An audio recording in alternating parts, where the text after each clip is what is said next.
स्वागत है दोस्तों आपके अपने YouTube चैनल NCERT जिंदाबाद में। जैसा कि हम जानते हैं, हम जो क्लास 7th की हिस्ट्री है NCERT वह हम कंप्लीट करने वाले हैं, जो कि हम तीसरा चैप्टर उसका कंप्लीट कर भी चुके हैं।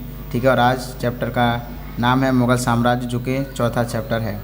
क्लियर, जो तीसरा चैप्टर हम क्लियर कर चुके हैं दिल्ली के सुल्तान, और अब एंट्री होगी मुग़ल लोग जो थे उनकी एंट्री होगी। तो उनका जो साम्राज्य था उसके बारे में हम विस्तार से पढ़ेंगे, क्या किया उन्होंने, कैसे आए, किसे किसे लूटा, किसे किसे आक्रमण किया, और कौन कौन से मुग़ल लोग आए। ठीक है, मुग़लों में कौन कौन से शासक हुए, वो सारी चीज़ मतलब हम विस्तार से बात करेंगे।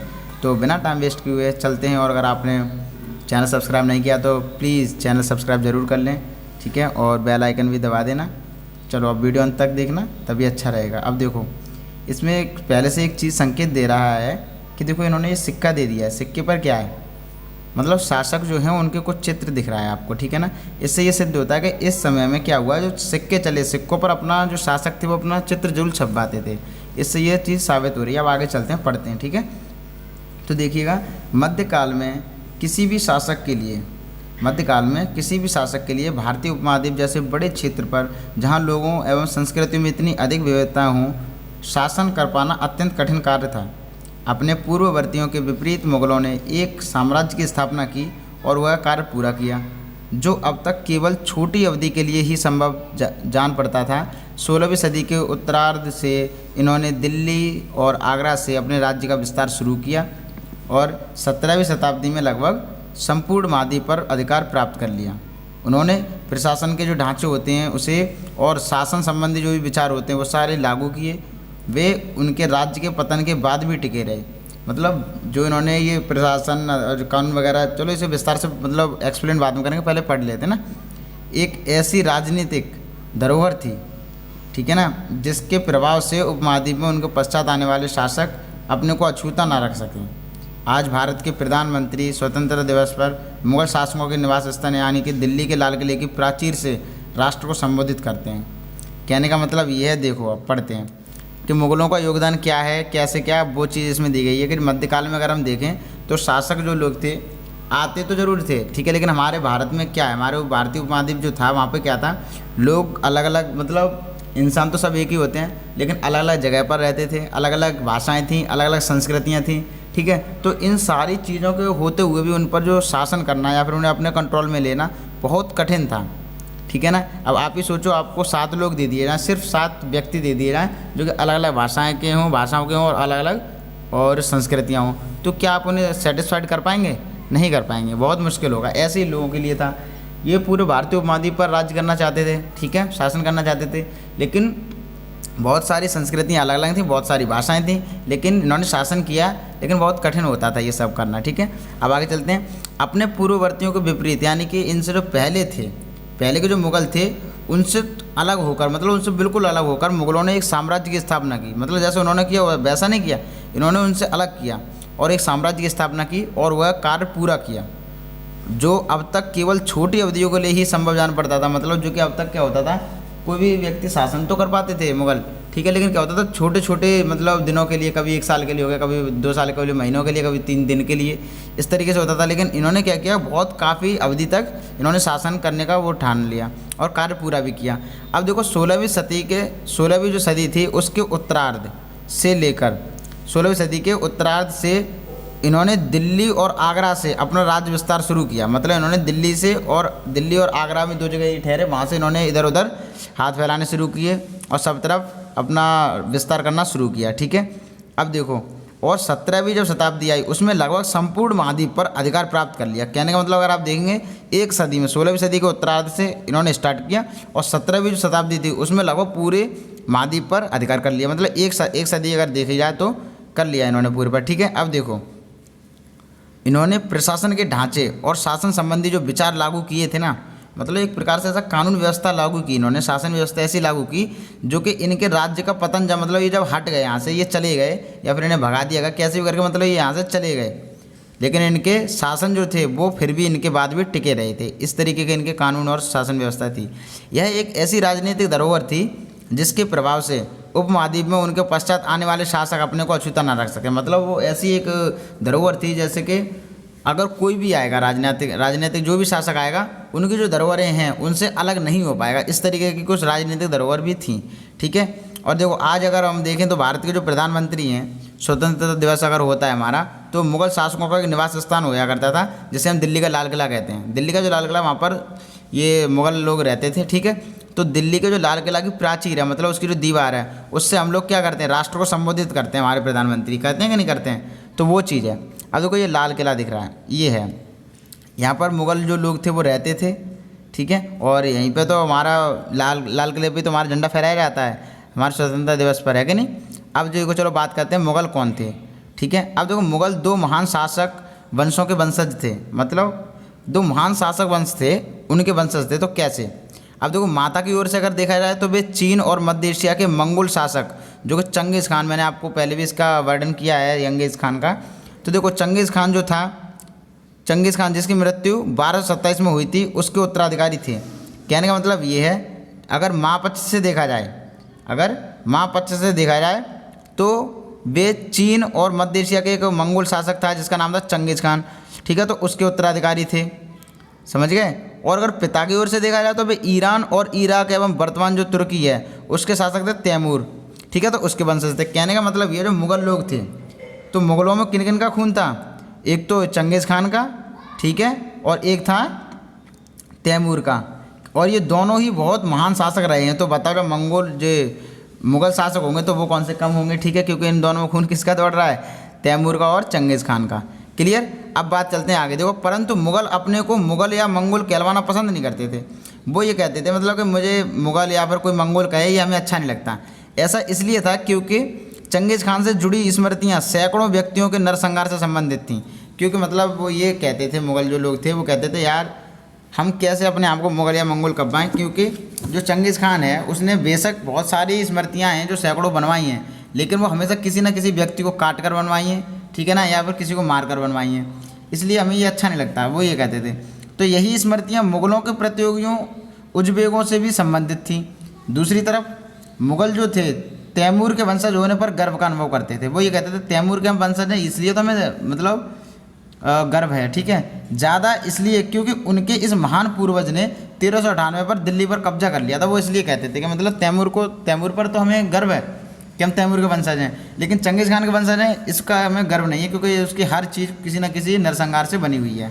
अब देखो चित्र 2, तैमूर उसके उत्तराधिकारी मुग़ल सम्राटों का एक लघु चित्र है, ठीक है ना। देखो पहले ये देख लेते हैं ये चीज़, ठीक है। अब इसके बाद में देखेंगे फिर विस्तार से, अब थोड़ा पढ़ लें।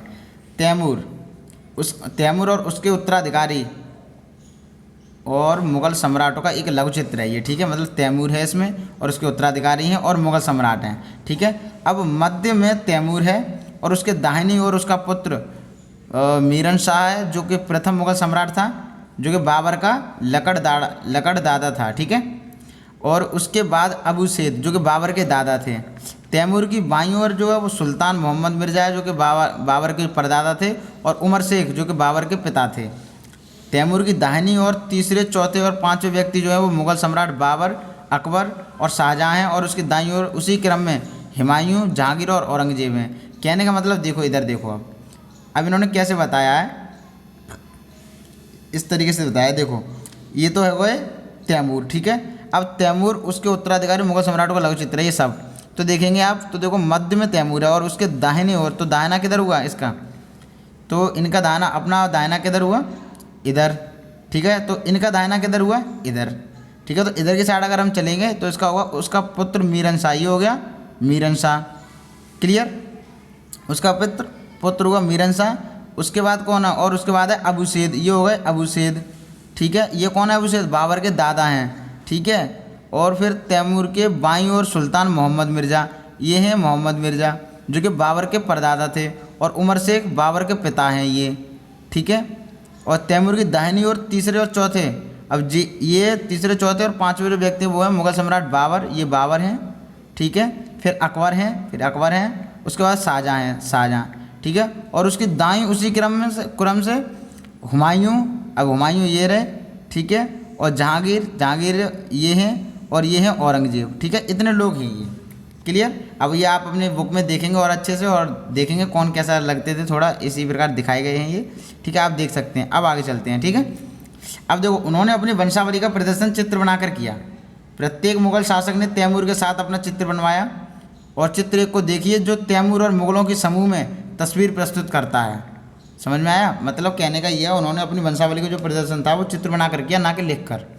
और प्रत्येक मुगल शासक ने तैमूर के साथ अपना मतलब चित्र भी बनवाया था, भाई हम बैठे हमारा चित्र भी बनाओ। चित्रबन को हमने जब अभी देखा था, तो जो तैमूर और मुगलों के समूह में तस्वीर प्रस्तुत करता है, ठीक है ना। मतलब ये तस्वीर जो है कैसे रहते थे वो सारी चीज़ प्रस्तुत करता है तस्वीर। अब बात आती है, देखो ये मुगल सैन्य अभियान, मुगलों का जो सैन्य अभियान होता था वो किस प्रकार होता था। देखो, प्रथम मुगल शासक बाबर, मतलब कि बाबर जो है वो प्रथम मुगल शासक था। प्रथम मुगल शासक बाबर 1526 से लेकर 1530 तक रहे थे ये। तो उन्होंने जब 1494 में फरगाना राज्य का उत्तराधिकार प्राप्त किया, मतलब उन्होंने 1494 में क्या किया, फरगाना राज्य का उत्तराधिकार प्राप्त किया था। तो उसकी उम्र जो थी वो केवल 12 वर्ष की थी। समझ के चलना, अगर कोई पूछे जब बाबर ने 1494 में फरगाना राज्य का उत्तराधिकार प्राप्त किया तो उनकी उम्र कितनी थी, तो 12 वर्ष थी। और मंगोलों की दूसरी शाखा जो थी दूसरी शाखा उज्बेगों के आक्रमण के कारण उसे अपनी पैतृक गद्दी छोड़नी पड़ी थी। कहने का मतलब ये है, जो मंगोल जो लोग थे, तो मंगोलों की दूसरी शाखा थी, ठीक है ना, मतलब इन्हीं लोगों की एक दूसरी शाखा थी, लेकिन उज्बेगों के जो आक्रमण था उसके कारण इन्हें अपनी जो पैतृक गद्दी थी वो छोड़नी पड़ी। अब आप सोच रहे होंगे ये पैतृक गद्दी कैसे हुई, तो मैंने अभी आपको बताया था, क्योंकि मंगोल, ठीक है ना, और वो चंगेज़ खान, मतलब तैमूर और चंगेज़ खान दोनों लोगों की तो वंशज हैं ये। तो अगर मंगोल की गद्दी थी तो भी तो इनकी पैतृक हुई ना, इनके एक प्रकार से कह सकते हैं पैतृक लोगों की हुई ना, इसलिए वो पैतृक गद्दी थी। अब देखो, अनेक वर्षों तक भटकने के बाद, बहुत वर्षें हो गई, और उस गद्दी को छोड़ने के बाद, भटकने के बाद उसने 1504 में काबुल पर कब्जा कर लिया।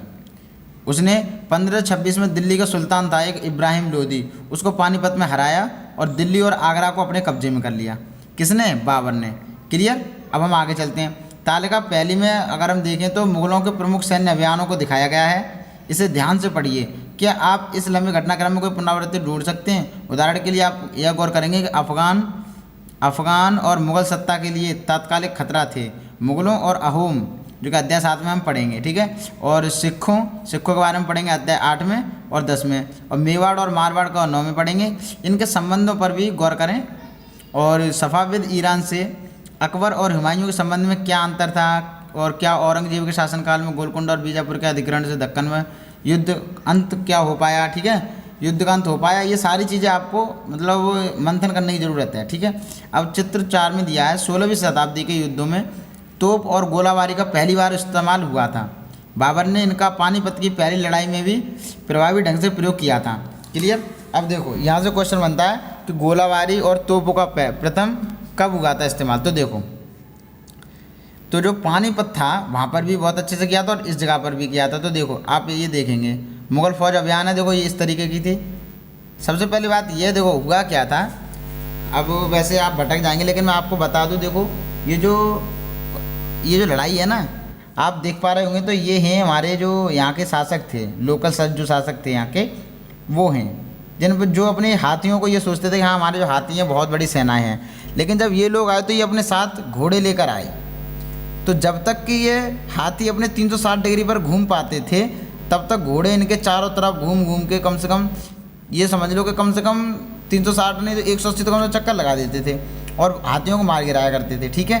तो ये चीज़ थी। अब इनके पास क्या था, सिर्फ हाथी थे और पैदल सेना थी, लेकिन इनके पास घोड़े थे, तीर वगैरह थे, इसलिए इन्होंने ये जीत ली थी। अब जब दूसरी बार आक्रमण हुआ, फिर दूसरी बार इन्होंने तोपे और ले आए, ठीक है ना। तो ये चीज़ें मतलब काफ़ी इंटरेस्टिंग है, समझने की ज़रूरत है। अब आगे चलते हैं हम, ठीक है। अब बात है तालिका फर्स्ट, जो मुगल सम्राट जो हैं उनके बारे में दी गई है तालिका फर्स्ट, ठीक है। अब हम पढ़ते हैं इनके बारे में विस्तार से, और इंटरेस्ट तो आ ही रहा होगा। पर अगर आपको ये मतलब अगर मैं धीरे पढ़ा रहा हूँ तो आप एक काम कर सकते हैं, स्पीडोमीटर में जाकर उसकी स्पीड थोड़ी आगे कर सकते हैं, बढ़ा सकते हैं, ठीक है। 1.5 पे कर लेंगे तो शायद अच्छा लगे। अब देखो, मुगल सम्राट, तो जो प्रमुख अभियान और घटना है उनके बारे में बात होगी अब, ठीक है। अब देखो, बाबर के बारे में पहले बात कर लें। तो बाबर जो रहे थे 1526 से लेकर 1530 तक रहे थे। क्लियर। ये हैं देखो इस तरीके के, ये अगर आप देखेंगे तो बाबर के एक प्रकार से आप इमेजिन कर सकते हैं। अब देखो 1526 में हुआ इनका पानीपत का जो मैदान था उसमें हुआ था युद्ध, तो उसको बोलते हैं पानीपत का युद्ध। तो कब हुआ? 1526 में। ये किस किन के बीच हुआ? इब्राहिम लोदी एवं इनके बाबर के बीच। तो इब्राहिम लोदी एवं उसके अफगान समर्थकों को हराया था किसने? बाबर ने। क्लियर हुआ। फिर हुआ दूसरा 1527 में खानवा का युद्ध, मतलब खानवा बोल दिया इसमें, उसे बोलते हैं खानवा। ठीक है, तो खानवा का युद्ध हुआ। इसमें किन किन किन के बीच हुआ? तो राणा सांगा और बाबर के बीच हुआ। ठीक है, तो इसमें क्या हुआ? राणा सांगा और राजपूत राजाओं और उनके समर्थकों को हराया। क्लियर। अब देखो फिर हुआ 1528 में, मतलब तीनों लगातार एक एक साल बाद हैं। फिर 1528 में हुआ चंदेरी का युद्ध। तो चंदेरी का युद्ध में राजपूतों और बाबर के बीच हुआ, तो यहाँ पर राजपूतों को हराया। फिर अपनी मृत्यु से पहले इन्होंने दिल्ली और आगरा में मुगल नियंत्रण स्थापित कर दिया था। ठीक है, मतलब इतने महान शासक रहे हैं ये कि इन्होंने 3 जो थे लगातार इन्होंने एक प्रकार से देखो 1526 में ये बने। ठीक है, 1526 में आए ये, और 1526 में अटैक किया पानीपत पर, तो इब्राहिम लोदी को हराकर वो लिया। फिर खानवा पर अगले साल ही खानवा पर किया, राणा सांगा को हराया, फिर वो ले लिया। फिर चंदेरी में अगले साल ही किया, उसे हराया। ठीक है, और वो भी ले लिया। उसके बाद 29वें साल और 30 साल में इन्होंने आगरा और दिल्ली पर भी अपना नियंत्रण स्थापित कर दिया था अच्छे से। क्लियर। अब बात आती है उसके बाद हुमायूं की, क्योंकि इनकी मृत्यु हो गई 1530 में, तो 1530 में ही आते हैं फिर हुमायूं। तो हुमायूं जो रहे हैं 1530 से लेकर 1540 में रहे हैं। फिर ये किसी शासक से हार जाते हैं, जो कि 15 साल तक हारे हुए रहते हैं। उसके बाद फिर आते हैं 1555 में, और 1556 में फिर आकर अपनी गद्दी संभालते हैं। 1555 और 1556 तक फिर हट जाते हैं। ठीक है, तो वो चीज़ अब ये कैसे रहे तो इनके बारे में पढ़ेंगे अब। तो देखो हुमायूं ने अपने पिता की वसीयत के अनुसार जायदाद का बंटवारा किया था। मतलब इन्होंने जो पिता थे, इनके पिता हुमायूं के, उन्होंने अपने पिता के वसीयत के अनुसार जायदाद का बंटवारा किया। प्रत्येक भाई को एक प्रांत मिला, सबको एक एक प्रांत मिला। उसके एक भाई था जो कि था मिर्जा कामरान। उसकी महत्वाकांक्षाओं के कारण हुमायूं ने अपने अफगान प्रतिद्वंदियों के सामने फीका पड़ गया। अब देखो पता है, इतिहासकार कहते हैं कि अकबर का जो ये फैसला था कि उन्होंने बंटवारा कर दिया, यही चीज़ गलत कर दी, ये कहते हैं इतिहासकार। ठीक है, तो देखो अब ये चीज़ अपना अपना मानना है, जो लोग जैसा मानते हैं। अब देखो शेर खान ने हुमायूं को 2 बार हराया, समझ के चलना। देखो मतलब जो हुमायूं था उसने अपने पिता की वसीयत अपने पिता के अनुसार जायदाद का बंटवारा कर दिया। ठीक है, तो प्रत्येक भाई को एक प्रांत मिला। उसके भाई एक था जिसका नाम था मिर्जा कामरान। उसकी महत्वाकांक्षाओं के कारण हुमायूं अपने अफगान प्रतिद्वंदियों के सामने फीका पड़ गया था। मतलब उनके सामने थोड़ा नर्वस टाइप का हो गया था, एक प्रकार से कह सकते हो कि हारा भी होगा शायद। ठीक है, अब देखो शेर खान ने हुमायूं को 2 बार हराया, कहने का मतलब आ गया सामने कि शेर खान जो था उन्होंने हुमायूं को 2 बार हराया। कब कब? तो 1539 था, उसमें चौसा का युद्ध जो था उसमें हराया था। मतलब चौसा का युद्ध कब हुआ? 1539। किस किस के बीच हुआ? तो शेर खान और हुमायूं के बीच। अब आता है फिर 1540 में हुआ है कन्नौज का युद्ध। कन्नौज में कौन किस किस के बीच हुआ? तो शेर खान और हुमायूं के बीच। ठीक है, हारा कौन? दोनों बार हुमायूं। क्लियर। अब इन पराजयों ने उसे ईरान की ओर भागने को बाध्य कर दिया।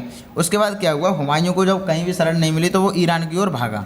ठीक है, फिर देखो अब दूसरा पॉइंट आता है, ईरान में हुमायूं ने सफ़ाविद शाह की मदद ली। किसकी मदद ली? सफ़ाविद शाह की मदद ली।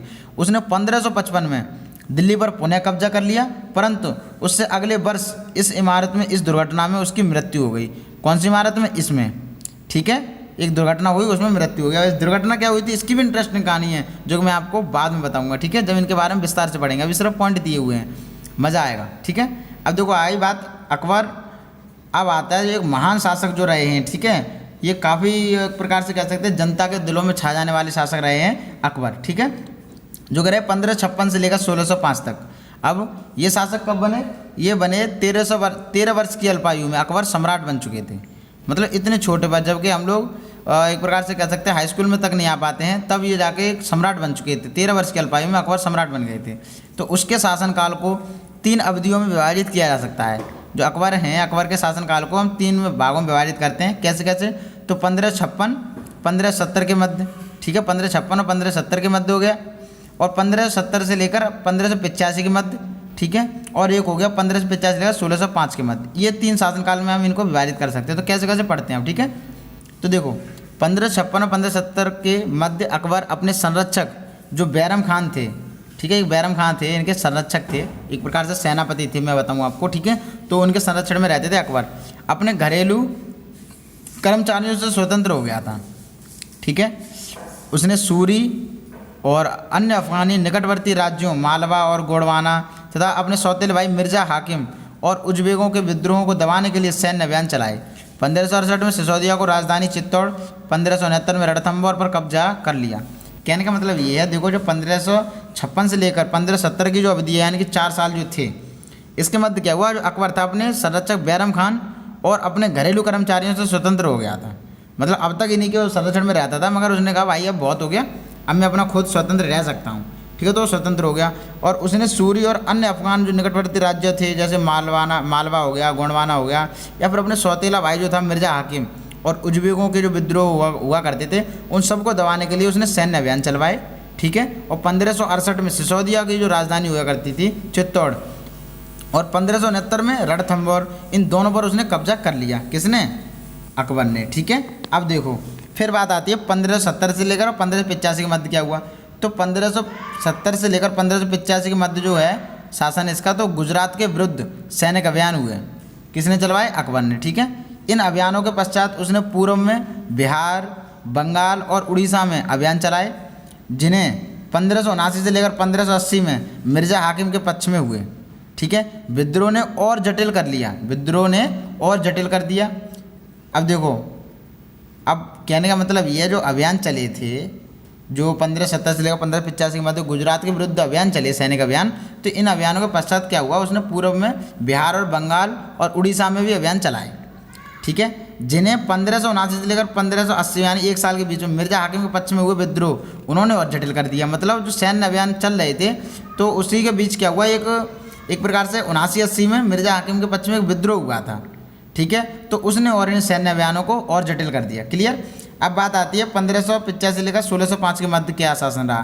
तो अकबर के साम्राज्य का विस्तार और हुआ, उत्तर पश्चिम में अभियान चलाए गए, सफ़ाविदों को हराकर कांधार पर कब्जा किया गया और कश्मीर को भी जोड़ लिया गया।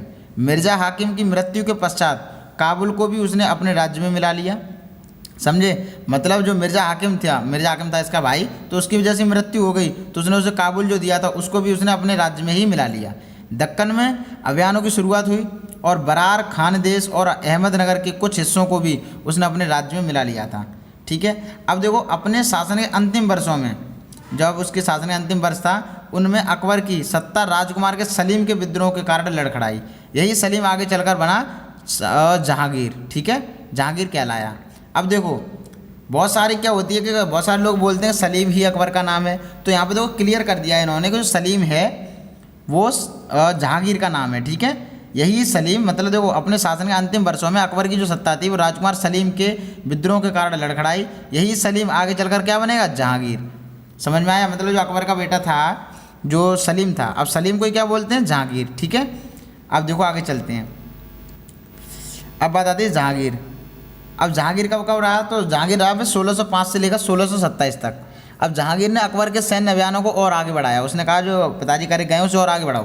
तो मेवाड़ के जो सिसोदिया शासक थे अमर सिंह, उन्होंने मुगलों की सेवा स्वीकार की। इसके बाद सिखों, अहोमों और अहमदनगर के खिलाफ अभियान चलाए गए, जो पूर्णतः सफल नहीं हुए। जहांगीर के शासन के अंतिम वर्षों में राजकुमार खुर्रम, जो बाद में सम्राट शाहजहाँ कहलाया, ठीक है, उसने विद्रोह कर दिया। जहांगीर की पत्नी थी नूरजहाँ, उसने शाहजहाँ को हाशिए पर धकेलने के लिए प्रयास किया, जो असफल रहे। समझ में आया? देखो, कहने का मतलब ये है। अब यहाँ पे देखो एक चीज़ नहीं दी गई है, लेकिन मैं भी आपको यहाँ पर नहीं बताऊँगा, जो इनके बारे में विस्तार से पढ़ेंगे कि शासक के बारे में, तब बताएंगे हम। यहीं पे एक बात आती है जोधा की, जो बोलते हैं जोधा अकबर की वाइफ थी, ठीक है। तो यहाँ पे भी एक डाउट है। क्लियर? जैसे यहाँ पे दिया है जहांगीर की पत्नी दी गई है नूरजहाँ। क्लियर? तो ये आप याद रखना, जब मैं आपको पढ़ाऊँगा तो आपको बोलूँगा याद करने के लिए कि मैंने आपको बताया था जहांगीर की पत्नी नूरजहाँ थी, ठीक है। तो ये चीज़ आपको थोड़ा पॉइंट रखना है याद, ठीक है। अब देखो, हाँ, तो ये लास्ट लाइन हम दोबारा पढ़ लेते हैं। जहांगीर का जैसे शासन अंतिम वर्ष में आया, तो इनके जो राजकुमार थे खुर्रम, वो आगे चलकर क्या कहलाए? शाहजहाँ। तो अगर कोई पूछे शाहजहाँ का जो रियल नेम था वो क्या था, तो खुर्रम था। और जहांगीर का रियल नेम देखा जाए तो क्या था? सलीम था, ठीक है। ऐसे ही जो बाद में सम्राट शाहजहाँ कहलाए, उन्होंने विद्रोह किया, ठीक है। तो जब जहांगीर की जो पत्नी थी उसका नाम था नूरजहाँ, उसने शाहजहाँ को हंसिए पर धकेला मारा था। जो हंसिए होते हैं, एक प्रकार से आप गांव में देखोगे हंसिए होते हैं, तो उन्हीं का एक बड़ा आकार टाइप का होता है हंसिया, ठीक है। तो धकेला दिया, प्रयास किया, लेकिन असफल नहीं थी। क्लियर? अब बात आती है शाहजहाँ की। अब देखो, ये दिखाए हैं जहांगीर इस टाइप के और अकबर दिखाएं इस टाइप, शाहजहाँ दिखाएं इस टाइप के, ठीक है। अब देखो, दक्कन में शाहजहाँ के अभियान जारी रहे। अफगान अभिजात खान जहां लोदी एक अफ़गान वो थे जिनका नाम था अभिजात खान जहान लोदी, ठीक है। अफ़गान अभिजात थे जिनका नाम था खान जहान लोदी, उन्होंने विद्रोह कर दिया और वह पराजित हो गए, ठीक है। और अहमदनगर के विरुद्ध अभियान हुआ। फिर अब मतलब अभी किसके वो हो रहा था विरुद्ध, दक्कन में, अब हुआ अहमदनगर में, ठीक है। जिसमें क्या हुआ, बुंदेल जो लोग थे, बुंदेलों की हार हुई और ओरछा जो था, ओरछा जगह थी, उस पर कब्जा कर लिया किसने, शाहजहाँ ने। उत्तर पश्चिम में बल्ख पर कब्जा करने के लिए उज्बेकों के विरुद्ध अभियान हुआ, लेकिन वो असफल रहा। परिणाम स्वरूप क्या हुआ, कांधार सफाविदों के हाथ में चला गया। कांधार किसके हाथों में चला गया, सफाविदों, जो क्या पता हारते आ रहे थे उनके हाथों में चला गया, ठीक है। अब 1632 में क्या हुआ, अंततः अहमदनगर को मुगलों के राज्य में मिला लिया गया। कब मिला लिया गया, 1632 में। और बीजापुर जो था, बीजापुर की सेनाओं ने सुलह के लिए निवेदन किया। उन्होंने कहा भाई ऐसा करो, निवेदन करते हैं हम, आप सुलह कर लो हमसे। कहाँ के लोगों ने, बीजापुर के सेनाओं ने। लेकिन अहमदनगर के जो वो लोग थे वो हार चुके थे और मुगलों में आकर मिल गया मुगलों में, ठीक है। अब देखो 1657 से लेकर 1658 में शाहजहाँ के पुत्रों के बीच उत्तराधिकार को लेकर झगड़ा शुरू हो गया। मतलब अब बात होती है यहाँ से, देखो जो फैमिली मैटर जो होता है, ड्रामा होता है, फैमिली में जो जायदाद को लेकर वो होती है ना दिक्कत, वो अब स्टार्ट होगी यहाँ से। क्या होता है कि शाहजहाँ के पुत्र थे 2, उनमें बीच में अपने आप क्या बोलेंगे, एक प्रकार से लड़ाई स्टार्ट हो गई थी। जो मनमुटाव होते हैं वो स्टार्ट हो गए थे कि नहीं प्रॉपर्टी को लेकर के, ठीक है। इसमें औरंगजेब की विजय हुई और दारा शिकोह समेत उसके तीनों भाइयों की मौत के घाट उतार दिया गया। शाहजहाँ को उसकी शेष जिंदगी के लिए आगरा में कैद कर दिया गया। कहने का मतलब ये है, जो औरंगजेब था, इनके 4 बेटे थे शाहजहाँ के, औरंगजेब, ठीक है, दारा शिकोह और 3 भाई और थे, ठीक है ना। अब देखो मतलब कितने हो गए, 3 और 1 4 और 1 5 हो गए। अब कहने का मतलब ये है, नहीं 4 ही थे, सही कहा 4 ही थे। जैसे औरंगजेब की विजय हो गई, ठीक है, और दारा शिकोह समेत उसके तीनों भाइयों को, हाँ देखो कहने का मतलब ये 5 लोग थे, 3 लोग अलग थे और दारा शिकोह 4 हो गए और 1 औरंगजेब। तो औरंगजेब ने क्या किया, उसके 4 भाई थे उनको मौत के घाट उतार दिया। और शाहजहाँ की जो बची ज़िंदगी थी उसने ये कह दिया अब आप बचे तो हैं ही, तो आप ऐसा करो आगरा में चलो। और आगरा में उसकी जो शेष ज़िंदगी थी उसके लिए उसने कैद कर दिया कि ठीक है अब तुमने बहुत शासन कर लिया, अब जाओ आराम करो, ठीक है। ये किया किसने, औरंगजेब ने। औरंगजेब किसका बेटा था, शाहजहाँ का। अब देखो औरंगजेब का शासन आता है। औरंगजेब रहा 1658 से लेकर 1707 तक। तो 1663 में उत्तर पूर्व में अहोमा की पराजय हुई। कब हुई, 1663, मतलब ये इसके शासनकाल में जैसे 5 साल बाद ही, ठीक है, 5 साल बाद इसने युद्ध किया और अहोम में, तो अहोम की पराजय हुई और उसे अपने उसमें मिला लिया। परंतु उन्होंने 1680 में पुनः विद्रोह कर दिया। किन्होंने, अहोमा जो लोग थे उन्होंने, ठीक है। 1663 में तो उनके पराजय हो गई, लेकिन 1680 में उन्होंने फिर विद्रोह कर दिया, क्लियर। अब उत्तर पश्चिम में यूसुफजई और सिखों के विरुद्ध अभियानों को अस्थायी सफलता मिली, क्लियर। मतलब सफलता तो मिली लेकिन वो अस्थायी थी। कहने का मतलब ये है, को कभी भी हट सकती थी। तो मारवाड़ के जो राठौड़ थे, राजपूतों ने मुगलों के खिलाफ विद्रोह किया। मारवाड़ के राठौर राजपूतों ने मुगलों के खिलाफ विद्रोह किया। इसका कारण ये हुआ कि उनकी आंतरिक राजनीति और उत्तराधिकार के मसलों में मुगलों का हस्तक्षेप हो गया, ठीक है ना। कहने का मतलब ये था उन्होंने क्यों युद्ध किया, तो उसका मतलब ये था, उन्होंने कहा भाई देखो जी मुगल जो लोग हैं वो हमारे उत्तराधिकार के मसलों में हस्तक्षेप कर रहे हैं और आंतरिक जो राजनीति है उसमें भी हस्तक्षेप कर रहे हैं, इसकी वजह से हम लोगों को मतलब युद्ध करना पड़ रहा है, ठीक है। अब जो मराठा सरदार थे शिवाजी के विरुद्ध मुगल अभियान प्रारंभ में सफल रहे, ठीक है। मराठा सरदार जो मराठा के सरदार थे उन्होंने शिवाजी के विरुद्ध मुगल अभियान प्रारंभ किया, ठीक है, और उसमें सफल भी रहे। परंतु औरंगजेब ने शिवाजी का अपमान किया। जो औरंगजेब था मुगल, उसने शिवाजी का अपमान किया था और शिवाजी आगरा स्थित मुगल कैद खाने से भाग निकले। उन्होंने अपने को स्वतंत्र शासक घोषित करने के पश्चात मुगलों के विरुद्ध पुनः अभियान चलाए। राजकुमार अकबर ने औरंगजेब के विरुद्ध विद्रोह किया, जिसमें उसे मराठों और दक्कन की सल्तनत का सहयोग मिला था, ठीक है। अंततः वह सफाविद ईरान भाग गया, ठीक है। अब देखो आगे चलते हैं। दूसरा पॉइंट आता है, अकबर के विद्रोह के पश्चात औरंगजेब ने दक्कन के जो शासक थे उनके विरुद्ध सेनाएं भेजी। किसने, अकबर ने। 1685 में बीजापुर और 1687 में गोलकुंडा को मुगलों ने अपने राज्य में मिला लिया। और 1698 में औरंगजेब ने दक्कन में मराठों जो छापामार पद्धति का उपयोग कर रहे थे उनके विरुद्ध अभियान का प्रबंध स्वयं किया, उसने स्वयं किया था। और औरंगजेब को उत्तर भारत में सिखों, जाटों और सतनामियों, उत्तर पूर्व में अहोमों और दक्कन में मराठों, इन सब के विद्रोह का सामना करना पड़ा था। किसको, औरंगजेब को। ठीक है। और उसकी मृत्यु के पश्चात उत्तराधिकार के लिए युद्ध शुरू हो गया। अब मतलब इसकी मृत्यु हो गई और उसके बाद क्या हुआ, उत्तराधिकार के लिए भाई फिर युद्ध शुरू हो गए। तो देखो ये जो दिखाया अकबर का शासन दिखाया भाई। अब बात किसकी आती है, अब बात आएगी एक प्रकार से देखो ये अकबर का शासन काल है इतना। अब ये जगह आप खुद देख सकते हैं, काबुल, कंधार, श्रीनगर, कश्मीर, ये सारी चीज़, और यहाँ बीजापुर से लेकर गोलकुंडा सब जगह अकबर का शासन था। ठीक है। अब हम आगे बढ़ते हैं, उत्तराधिकार की मुगल परंपराएं।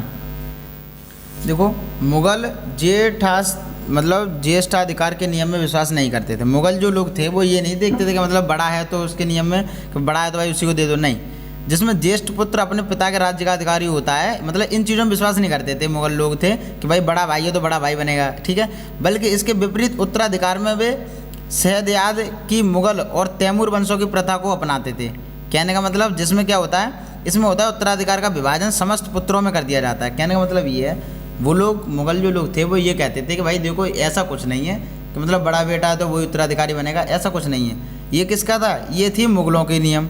ठीक है। लेकिन एक प्रकार से आप कह सकते हैं शहदयाद एक मुगल की परंपरा थी, शहदयाद की मुगल। ठीक है। और तैमूर वंश जो थे उनकी प्रथा ये थी कि भाई अगर किसी पिताजी की मान लो अगर ज़मीन जायदाद है तो उनके जितने भी बच्चे हैं उनमें बराबर बराबर बांटती जाए।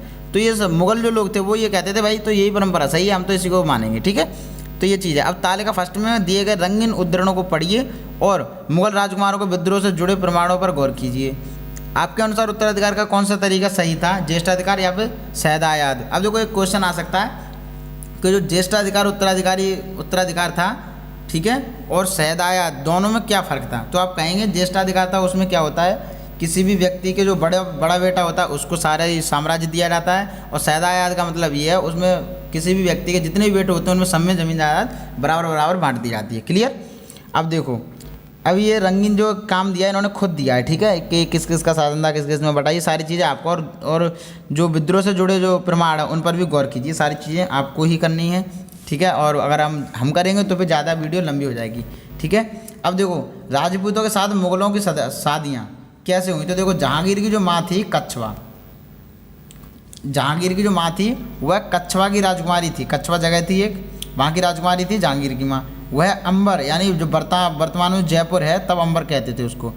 तो जो वो है ना अंबर की राजपूत शासक था, उसकी पुत्री थी। और फिर बात आती है शाहजहाँ की माँ। अब शाहजहाँ की माँ थी तो शाहजहाँ की माँ एक राठौड़ राजकुमारी थी, वह मारवाड़ और जोधपुर के राजपूत शासक की पुत्री थी। अब आप समझ पा रहे होंगे ये किसकी बात चलने लग गई, मारवाड़ जोधपुर, और जोधपुर की लड़की थी इसीलिए उसको बोलते थे जोधा। समझ में आ गया। अब आप एक बात सोच कर देखिएगा कि ये किसकी बताइए, ये शाहजहाँ की माँ की। अब जो शाहजहाँ की माँ है तो शाहजहाँ की माँ यानी कि शाहजहाँ के पिताजी कौन थे मुझे बताने की आवश्यकता नहीं है, अभी पढ़ाया है मैंने। ठीक है। अब शाहजहाँ के पिताजी की वाइफ कौन हुई, जोधा। अब ये बताओ जोधा जो थी वो अकबर की वाइफ कैसे हुई? समझ में आया। इसलिए ये सारे चीज़ फैक्ट्स हैं जिनके बारे में अब आपको आगे भी पढ़ाऊँगा। ठीक है। अब चलो मैं आगे पढ़ता हूँ। अब देखो मुगलों के अन्य शासकों के साथ संबंध। अब आप पाएंगे कि मुगलों ने उन शासकों के विरुद्ध लगातार अभियान किए जिन्होंने उनकी सत्ता को स्वीकार करने से इनकार कर दिया। मतलब जो वही मान गए उनके साथ तो बंद हो गए करना, लेकिन जिन्होंने मना कर दिया उन्होंने कहा दिया नहीं भाई हम अधीनता स्वीकार नहीं करेंगे, तो उनके खिलाफ बहुत सारे विद्रोह होते रहे थे और अभियान चलते रहे थे। ठीक है। तो जिन्होंने उनकी सत्ता को स्वीकार करने से इनकार कर दिया उनके खिलाफ तो चलते रहे। अब देखो जब मुगल शक्तिशाली हो गए, बहुत सारे शक्तिशाली हो गए थे जब मुगल बहुत ज़्यादा, तो अन्य कई शासकों ने स्वेच्छा से उनकी सत्ता स्वीकार कर ली। ठीक है ना। राजपूत इसका एक अच्छा उदाहरण है। जो राजपूत लोग थे उन्होंने अपनी एक मुगलों के आगे घुटने टेक दिए थे। ठीक है। इन्होंने मैं अपनी तरफ से कुछ नहीं बोल रहा हूँ, इन्होंने खुद बोला है कि राजपूत इसका एक अच्छा उदाहरण है। कहने का मतलब ये जो राजपूत लोग थे, जो राजपूत शासक थे, जब ये लोग मतलब मुगल लोग जो थे बहुत शक्तिशाली हो गए थे तो राजपूत लोगों ने अपने घुटने आराम से अपनी स्वेच्छा से टेक दिए थे, कहते भाई हम आपकी अधीनता स्वीकार करते हैं। तो अनेकों ने मुगल घराने में अपनी पुत्रियों का विवाह करके उच्च पद प्राप्त किए, परंतु कईयों ने विरोध भी किए। तो कहने का मतलब ये तो जो राजपूत लोग थे उनमें से बहुत सारे तो ऐसे थे कि जिन्होंने विरोध किया, लेकिन उनमें से कई सारे ऐसे थे जिन्होंने अपनी बेटियों के उन लोगों मुगलों जो शासक थे, मुगल शासक, उनसे शादी करा दी और एक अच्छा सा पद ले लिया। ठीक है। तो ये चीज़ भी आपको गौर करने की ज़रूरत है। आप देखो आगे चलते हैं। सिसोदिया राजपूत लंबे समय तक मुगलों की सत्ता को स्वीकार करने से इनकार करते रहे। अब देखो राजपूतों में ये लोग थे सिसोदिया राजपूत। ठीक है। तो सिसोदिया राजपूत जो थे उन्होंने बहुत दिनों तक अधीनता स्वीकार नहीं की, ठीक है, और लंबे समय तक मुगलों की सत्ता को स्वीकार करने से इनकार करते रहे। परंतु जब वे हारे तो मुगलों ने उनके साथ सम्माननीय व्यवहार किया और उन्हें उनकी जागीरें यानी कि वतन जागीर के रूप में वापस कर दी। पराजित करने परंतु अपमानित न करने के बीच सावधानी से बनाए गए संतुलन की वजह से मुगल भारत के अनेक शासकों और सरदारों पर अपना प्रभाव बढ़ा पाए।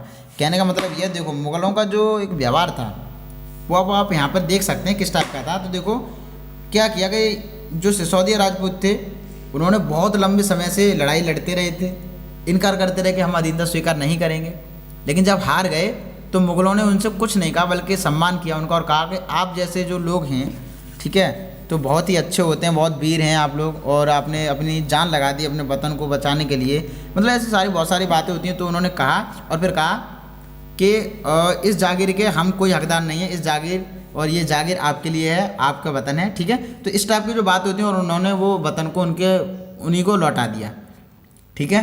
तो जो सिसोदिया राजपूत वंश जो था तो उनके ऊपर एक प्रभाव छोड़ा इन लोगों ने, तो इसी टाइप का सबके ऊपर गया, पूरे भारतीय उपमहाद्वीप था, ठीक है ना। तो जो ये संतुलन बन चुका था एक प्रकार से, जिनके दिलों पर एक छाप छोड़ रखी थी मुगल लोगों ने, तो इस संतुलन को हमेशा इसी तरह बरकरार रखना बहुत कठिन था, क्योंकि भाई एक शासक ही थोड़े ना रहेगा हमेशा, तो जो शासक आएगा उसका थोड़ा व्यवहार भी चेंज होगा। तो देखो एक बार फिर तालिका फर्स्ट को देखें और गौर करें कि जब शिवाजी मुगल सत्ता स्वीकार करने आए तो औरंगजेब ने उनका अपमान किया था, ठीक है ना।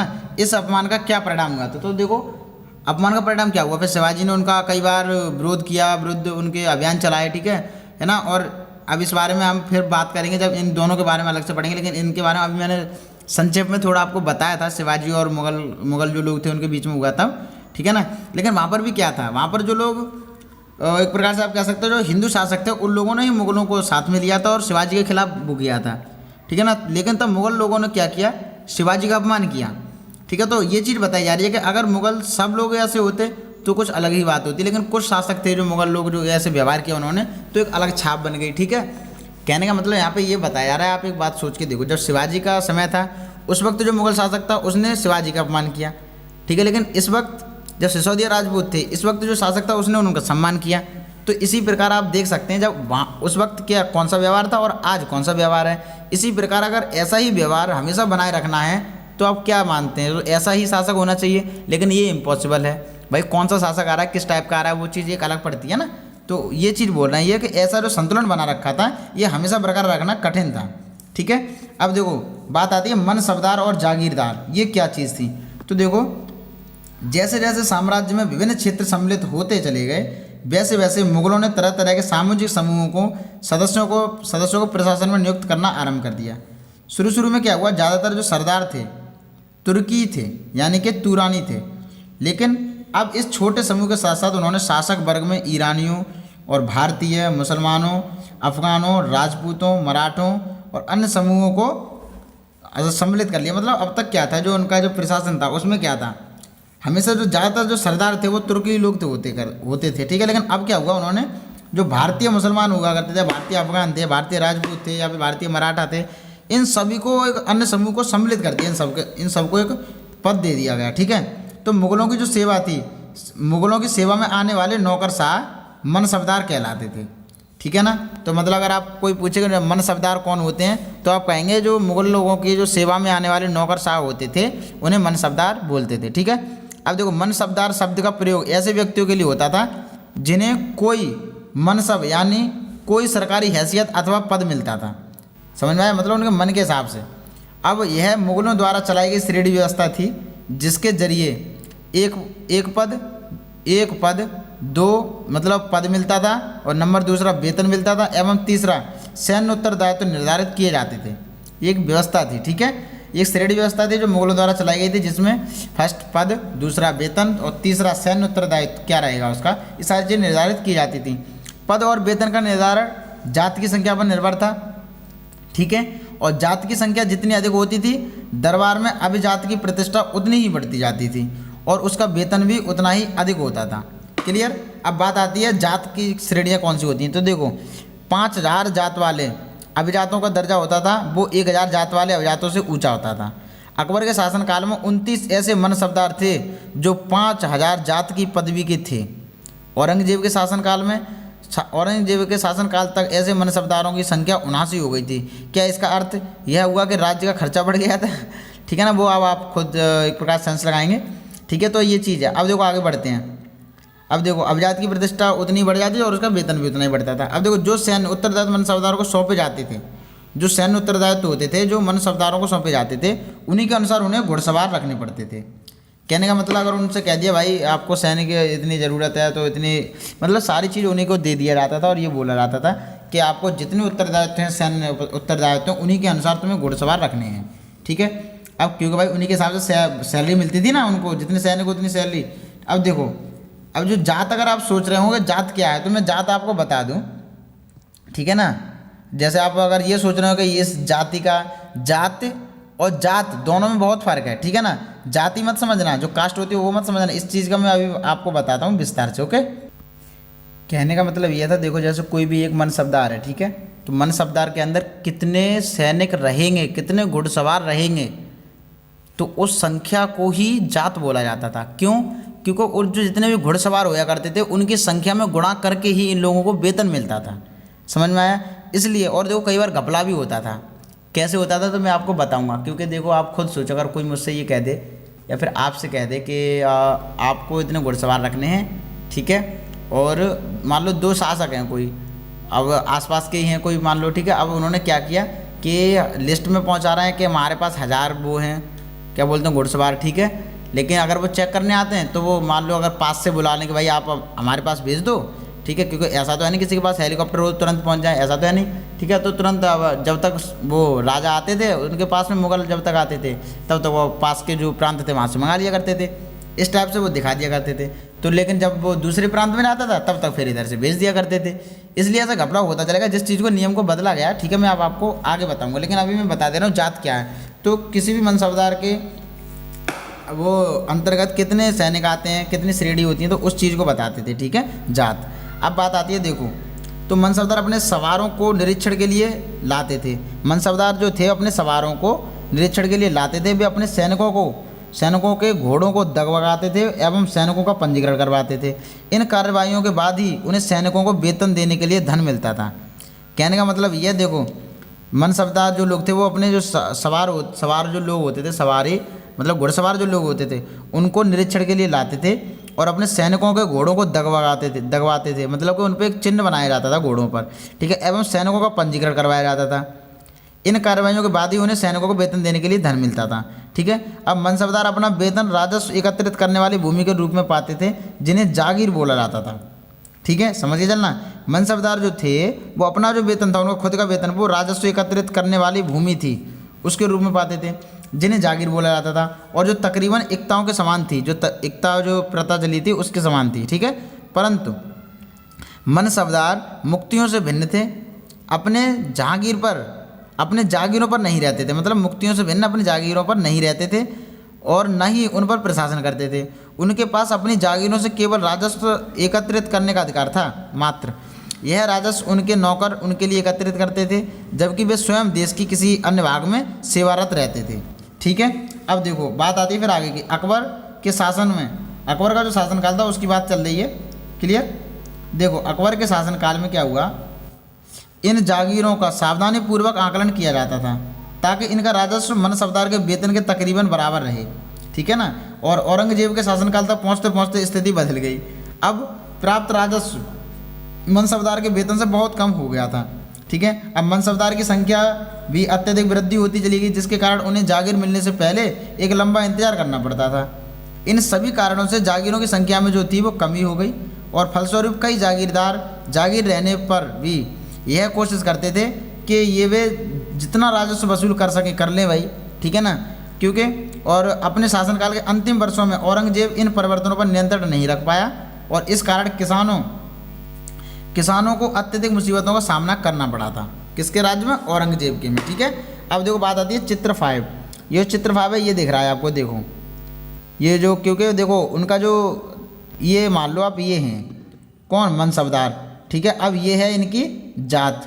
कितने लोग हैं इनमें। अब इनके अनुसार जो घुड़सवार थे इनके अनुसार इसको वेतन मिलता था इनमें बांटने के लिए, और जो इसका वेतन होता था मनसबदार का वो मिलता था इनकी जो जागीर होया करती थी, जागीरों से राजस्व प्राप्त करके इनको दिया जाता था। तो राजस्व कौन प्राप्त करता था? इनके नौकर। और जब राजस्व इनके नौकर प्राप्त करते थे तो फिर ये कहाँ होते थे? तो ये देश में किसी न किसी जगह अपनी सेवा दे रहे होते थे। ठीक है, अब देखो अपने सवारों के साथ एक मनसबदार अभियान पर ये दे मैंने दिखाया आपको। अब चित्र 6, शाहजहाँ के राजकाल के एक लघु चित्र के ब्यौरे, जहाँ यहाँ जहांगीर के समय के भ्रष्टाचार को दिखाया गया है। मतलब जहांगीर का जो समय था उस समय कितना भ्रष्टाचार था। तो भ्रष्ट अफसर रिश्वत लेते हुए, एक कर अधिकारी गरीब किसानों को सलाह देते हुए, देखो ये चीज़ दिखाया गया है चित्र 6 में। जहांगीर का जो तब की बात है, देखो ये जो एक कर अधिकारी हैं ये देखो इससे रिश्वत ले रहा तो ये बच गया, लेकिन ये गरीब है इस पर रिश्वत नहीं है तो इसे मारा जा रहा है। ठीक है ना, तो ये चीज़ है एक जहांगीर के वक्त की बात है। अब बात आती है जब्त और ज़मींदार। ये चीज़ क्या थी? तो मुग़लों की आमदनी का प्रमुख साधन जो था वो किसानों की उपज से मिलने वाला राजस्व ही था। बिल्कुल भाई, ठीक है। अब अधिकतर स्थानों पर क्या हुआ, किसान ग्रामीण कुलीनों यानी कि मुखिया या फिर स्थानीय जो सरदार हुआ करते थे उनके माध्यम से राजस्व देते थे।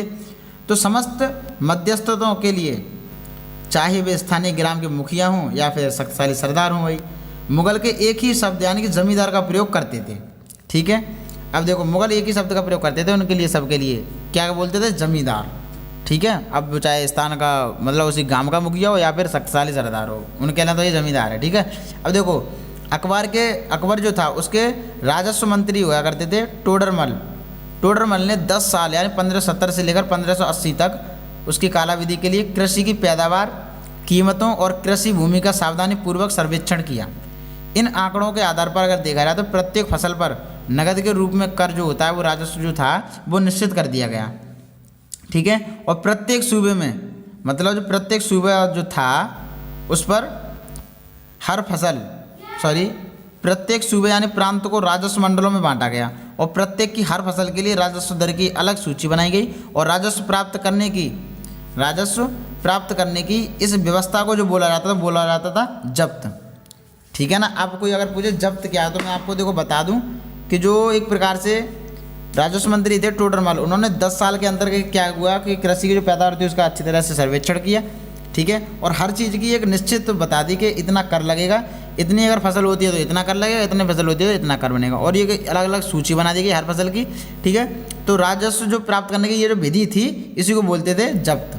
ठीक है, यह व्यवस्था उन स्थानों पर प्रचलित होती थी जहाँ पर मुग़ल प्रशासनिक अधिकारी भूमि का निरीक्षण कर सकते थे। ठीक है, और सावधानीपूर्वक उनका हिसाब रख सकते थे। ऐसा निरीक्षण गुजरात और बंगाल इन दोनों जैसे प्रांतों में संभव नहीं हो पाया क्योंकि भाई बहुत बड़े बड़े राज्य थे और वहाँ पे ये निरीक्षण नहीं कर पाते थे अधिकारी। ठीक है, तो कुछ क्षेत्रों में जमींदार इतने शक्तिशाली थे कि मुग़ल प्रशासक थे उनके द्वारा शोषण किए जाने की स्थिति में वे विद्रोह कर सकते थे। कभी कभी एक ही जाति के जमींदार और किसान मुग़ल सत्ता के खिलाफ मिलकर विद्रोह कर देते थे। 17वीं शताब्दी के आखिर में ऐसे किसान विद्रोह ने मुग़ल साम्राज्य के स्थायित्व को चुनौती दे दी थी। ठीक है, अब देखो वीडियो काफ़ी लंबी हो चुकी है तो कोशिश करेंगे कि आज इतना ही, अब कल पढ़ेंगे अकबरनामा और आईने अकबरी। काफ़ी इंटरेस्टिंग होगा ये चीज़, बहुत मज़े आते हैं इसमें। ठीक है, तो वीडियो देखने के लिए बहुत बहुत शुक्रिया, थैंक यू सो मच। और अगर चैनल सब्सक्राइब नहीं किया तो प्लीज़ कर लीजिए और अपने दोस्तों को वीडियो शेयर कीजिए। जो भी IAS या PCS की तैयारी कर रहे हैं उनको सबको कीजिए क्योंकि वक्त स्थिर नहीं होता है। ठीक है, वो कभी भी जा सकता है, इसलिए मैं आपको बता दूं हमेशा वक्त गतिमान रहता है, जैसे पवनें होती हैं वैसा गतिमान होता है। और अगर आप गौर करेंगे तो वक्त किस्मत का होता है, वो हमारी वायु की तरह होती है जो रुक तो सकती है, ठीक है ना, लेकिन उसके कण फिर भी इधर उधर घूमते रहते। तो वो आपका कहने का मतलब यही था मेरा कि अपने वक्त को ज़ाया मत कीजिए। ठीक है, और वीडियो को अच्छे से देखिएगा और पढ़िएगा क्योंकि NCERT अगर आप IAS PCS की तैयारी कर रहे हैं तो पढ़नी ही पढ़नी है, इसका कोई भी इलाज नहीं है। ठीक है, और अगर आप 6 से लेकर इंटर तक हैं तो भी आपको काम करेगी। ओके, तो वीडियो देखने के लिए थैंक यू सो मच।